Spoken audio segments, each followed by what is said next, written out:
कि सीएए जो कानून है वह मुसलमानों के खिलाफ ही नहीं बल्कि एससी एसटी ओबीसी समाज के खिलाफ भी है। हमें यह पूंजीवादी व्यवस्था हमारे हाथों से धन छीन रही है। जो ईवीएम से चुनाव हो रहे हैं वो मिली भगत से हो रहा है कि अगर बाबा साहब अम्बेडकर के संविधान को बचाना चाहते हैं तो मनुवाद के संविधान को मिटाना होगा, उसको मिटाना होगा। मैं एक बात बताना चाहता हूं, जब एनआरसी और सीएए का आंदोलन चल रहा था तो असम में एनआरसी हो चुकी थी और सीएए कानून से किस तरीके से हमारे एससी एसटी ओबीसी भाई को परेशानी है, मैंने वो असम के अनुभव को पूरे देश के लोगों को बताने का काम किया। मैंने एक वीडियो बनाई थी और उस वीडियो को नेशनल दस्तक के शंभू सिंह जी ने शेयर किया था अपने चैनल पे, जिसके जरिए लोगों ने समझा कि सीएए जो कानून है वह मुसलमानों के खिलाफ ही नहीं बल्कि एससी एसटी ओबीसी समाज के खिलाफ भी है। साथियों, सीएए कानून में क्या है? सीएए कानून में यही है कि जिस किसी के पास अगर कोई कागज नहीं है तो उसको 6 साल के बाद नागरिकता दी जाएगी। इसी का एक जजमेंट गुवाहाटी हाई कोर्ट से आया था, जिसमें असम में रहने वाले दिनेश प्रजापति और तारा प्रजापति जी को विदेशी घोषित कर दिया गया था और उनका नाम वोटर लिस्ट विधानसभा और लोकसभा से काट दिया गया था और कहा गया था कि इनका नाम फॉरेनर का लिस्ट में रजिस्टर कर दिया जाए और इनकी नागरिकता छीन ली जाए और 10 साल के बाद इनको नागरिकता दी जाएगी। सीएए कानून में सिर्फ वही 10 साल को 6 साल कर दिया गया था।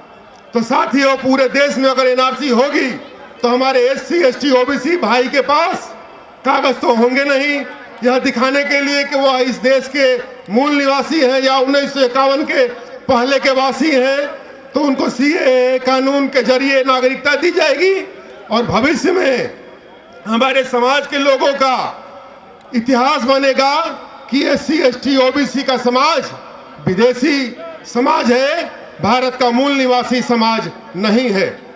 मेरे वीडियो के जरिए लोगों को यह बात समझ में आई और केंद्र सरकार को अपने सीएए कानून को कहीं ना कहीं वापस लेना पड़ा और एनआरसी और एनपीआर का जो काम था उसको भी स्थगित करना पड़ा। साथियों, आज आर्थिक युग में हम जी रहे हैं। आज सच्चाई है कि हम सभी को पैसा चाहिए। बिना रुपया और पैसा के हम एक अच्छी जिंदगी नहीं जी सकते और रुपया पैसा हमारे पास आए इसके लिए हमें एक व्यवस्था चाहिए, रोजगार चाहिए, नौकरी चाहिए, आमदनी की व्यवस्था चाहिए। लेकिन दुर्भाग्य की बात है कि इस विषय पर चर्चा कम होता है और भुक्तभोगी हमारा एससी एसटी ओबीसी माइनॉरिटी का समाज होता है। साथियों, अभी हमने देखा कि दिल्ली की एक सरकार बिजली और पानी मुफ्त दे रही है और केंद्र सरकार राशन फ्री दे रही है। आप बताइए, हमारे ओबीसी एससी एसटी और माइनॉरिटी समाज के लोगों को मुफ्त बिजली पानी और राशन देकर क्या उनकी आमदनी बढ़ाई जा सकती है? क्या उनके रोजगार के साधन दिए जा सकते हैं? नहीं दिए जा सकते। हमें यह पूंजीवादी व्यवस्था हमारे हाथों से धन छीन रही है, लेकिन हम इस बात को समझने का प्रयास भी नहीं कर रहे हैं। हमें मुफ्त के बजाय हमारी आमदनी में बढ़ोतरी करवाइए, हमें रोजगार दीजिए, हमें नौकरी दीजिए, जिससे हम आत्मनिर्भर हो सकें। लेकिन दुर्भाग्य की बात है कि इस बात को हमारे समाज के लोग नहीं समझ रहे हैं। पूंजी जो है पूंजीपतियों के हाथों में जा रही है और निरंतर हमारा ओबीसी एससी एसटी समाज रुपए से वंचित होते जा रहा है, संपत्ति से वंचित होते जा रहा है। एक और अंतिम बात मैं कहूंगा, ये ईवीएम से जब तक चुनाव होगा हमारा एससी एसटी ओबीसी समाज कभी भी शासक वर्ग नहीं बनेगा। अभी एमसीडी की चुनाव हुई दिल्ली में, वहां वीवीपैट नहीं लगाया गया। उनकी पर्चियों की गिनती करने की बात छोड़ी दीजिए। ये जो ईवीएम से चुनाव हो रहे हैं वो मिली भगत से हो रहा है।